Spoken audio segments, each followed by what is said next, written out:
So yun guys, ngayong araw kayo nagbablog tayo. Tapos may singit na batang collect. So hindi ko lang pinagsagot yung poking, ganyan na lang yan. Kung ano yung pinagagawa.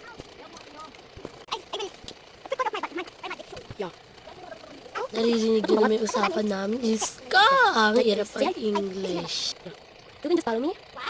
Super cute nga ng batang yan, promise. Hey, where are you going?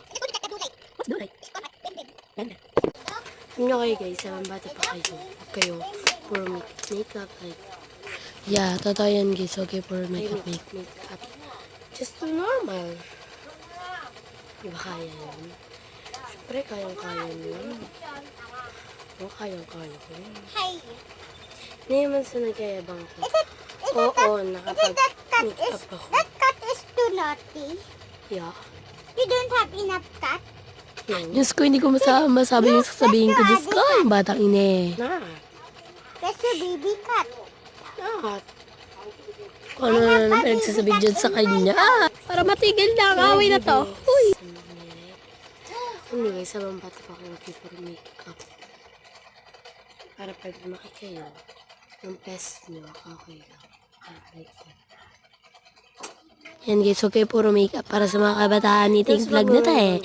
Dead sa basher ha. Wala magko-comment dyan ng Kens 3. Hoy, charis lang ang pag-follow na yan. Sabi nagkakakrush sa akin. Totoo yan guys, walang MMS3 yan.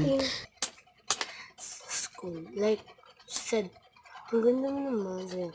IB, don't. Pumila ka na. Alam ko yung mga ganyang salitaan eh. So, turuan ko kayo kung paano maging natural lang. Let's go. So, pulbo nga yan. Yan, ginanda ko na siya. Yan, pack to pack. Yan, nilalagyan nga rin ako dyan. Bato maliit na yan. Yan, nilagyan ko na rin siya. Nakalimutan ko pa pala i-blend. So, guys. Huwag niyong gamitin. Guys, pakinggan niyo itong sasabihin ko. Para makakakit ng ibang lalaki. Kung ano nila sa inyo, edi wag. Gusto nila, edi thank you. Saka sa mga plastic nyo kaibigan dyan, huwag kayo dikit ng dikit sa kanila kung alam nyo. Backstab ka lang nila. Diba? There's a money on the ground. Yeah. See it? I see it. Yes, see the money. I see it.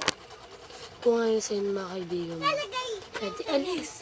Kung gusto nila sa'yo, thank you for being my true friend. Pero kung ayaw nyo, ano na bagsasabi ko dyan dahil may nararamdaman nga ako sobrang sakit dyan. Charot! Thank you for watching.